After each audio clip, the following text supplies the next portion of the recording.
아침 묵상입니다. 오늘 하루 하나님의 은혜가 충만하기를 축복합니다. 오늘 날마다 주기로 큐티 본문은 예레미야 20장 1절에서 6절 말씀입니다.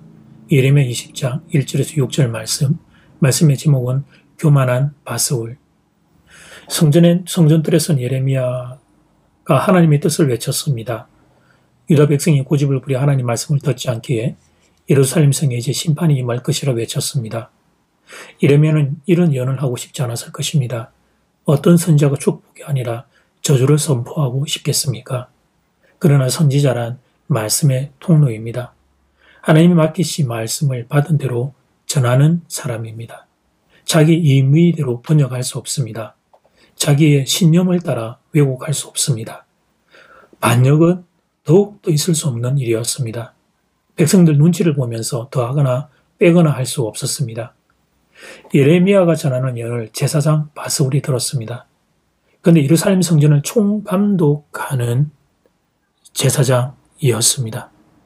제사장 중에 제사장이었다는 의미입니다. 성전을 책임지는 바스울이 듣기에 예레미야의 말은 더없이 거북한 말이었습니다. 백성들만 그런 것이 아니라 지도자들도 하나님 말씀을 듣지 않는다는 선언, 거짓 선자가 많다는 선언, 그래서 예루살렘 성전이 회파될 것이라는 선언은 바스울이 듣기에 보통 불편한 말이 아니었습니다. 바스울은 예레미야를 때리고 목에 착고를 채웠습니다. 착고를 채우면 머리는 물론 손과 발도 함께 묶이게 됩니다. 바스울이 예레미야를 착고에 채웠던 것은 예레미야가 사람들의 마음을 불편하게 한다는 것이었습니다. 자꾸 자기들의 죄를 떠올리게 한다는 것이었습니다. 좋은 게 좋지. 왜 그렇게 자꾸 죄에 대하여 선언하느냐는 것이었습니다. 결국 예레미야는 하나님의 말씀을 전하다가 맞고 묶이고 갇히게 됩니다. 하나님의 말씀을 전하는 이가 걷는 길이 어떤 것인지를 여실히 보여줍니다. 예수님께서 나를 따르는 길은 좁은 길이라 말씀하셨던 것을 확인하게 됩니다. 그런데 그만하면 충분히 협박이 되었다 생각했는지 하룻밤이 지나자 바스울은 예레미야를 착고에서 풀어주었습니다. 착고에서 풀려났을 때 예레미야는 바스울에게 이렇게 말합니다. 20장 3절 말씀. 다음날 바스울이 예레미야를 목에 심은 나무 고랑에서 풀어주매 예레미야가 그에게 이르되 여호와께서 너의 이름을 바스울이라 아니하시고 마굴 비사비비나 하시느니라. 성경에서 이름을 새로 부여받는다는 것은 새로운 인생을 부여받는다는 의미입니다. 아브라함이 된 것이 그러합니다. 야곱이 이스라엘이 된 것이 그러합니다. 그런데 아브라함과 이스라엘은 좋은 쪽으로 변화하였다면 마굴 비사빔은 안 좋은 쪽으로 변화하였습니다.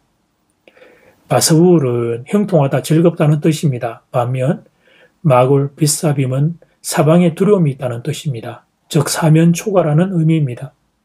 본래 이름은 형통하다였는데 사방에 두려움이 있는 존재로 바뀌게 된 것이었습니다. 그리고 성경은 그 사실을 한 번 더 강조합니다. 4절 상반절 말씀. 여호와께서 이와 같이 말씀하시되 보라 내가 바스울 내가 너와 너의 모든 친구에게 두려움이 되게 하리니. 바스울 자신만 두려움에 사로잡힌 인생이 아니라 바스홀의 친구들도 동일한 저주를 받게 될 것이라는 말씀입니다. 바스울이 가는 곳마다 두려움이 따라갑니다. 바스울이 만나는 사람마다 두려움을 느낍니다. 결국 바스울의 인생은 걸어 다니는 두려움이 되고 만 것이었습니다. 자기도 두려움에 사로잡히고 자기를 만나는 인생들도 두려움을 느끼게 만든 것이었습니다. 그러니 누가 바스울을 가까이 하려고 했을까요? 바스울은 자신이 성전의 총감독이라는 이유로 자기도 예언을 할 수 있다고 생각했습니다. 그래서 예레미야 예언을 엎었습니다. 대신 정반대 예언을 했습니다. 예루살렘 망하지 않는다고 예언했습니다. 그런데 그 결과는 비극이었습니다. 바스울과 그 집안 사람이 모두 포로가 되어 끌려가게 됩니다.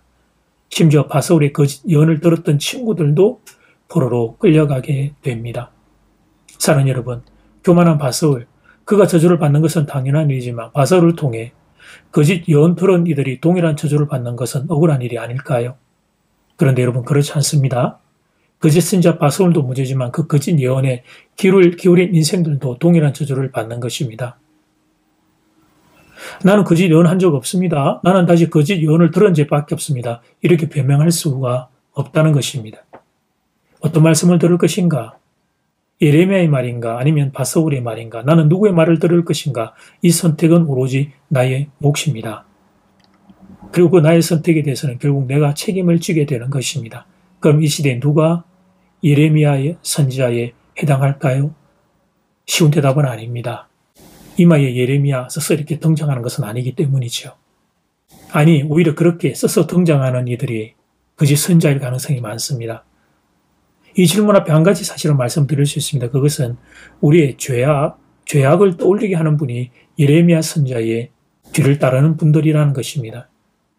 어떻게 하든 죄를 더 마음대로, 더 죄를 허용하는 쪽으로, 죄를 더 많이 지을 수 있는 쪽으로 허용하는 쪽으로 가게 하는 이가 아니라 우리의 죄를 멈추게 하는 분들, 우리의 죄를 부끄럽게 느끼게 하는 분들, 죄를 짓지 못하도록 막는 분들, 우리의 죄를 회개하자고 하는 분, 그분들이 예레미야 선지자의 뒤를 따르는 분이 될 것입니다. 바라기는 여러분의 눈이 열리고 귀가 열려 분별할 수 있기를 간절히 소원합니다. 이제 기도 시간입니다.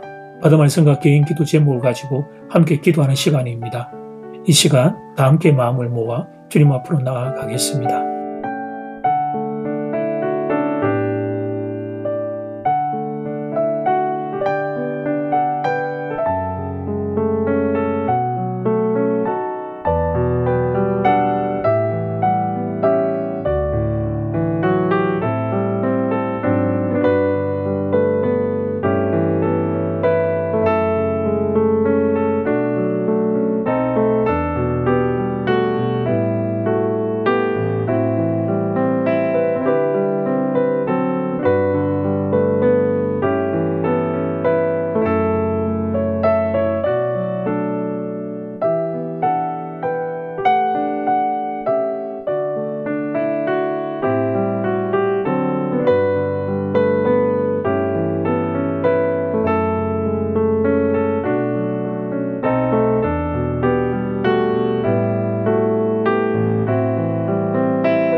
하나님 말씀 앞에서 교우들과 함께 질문합니다.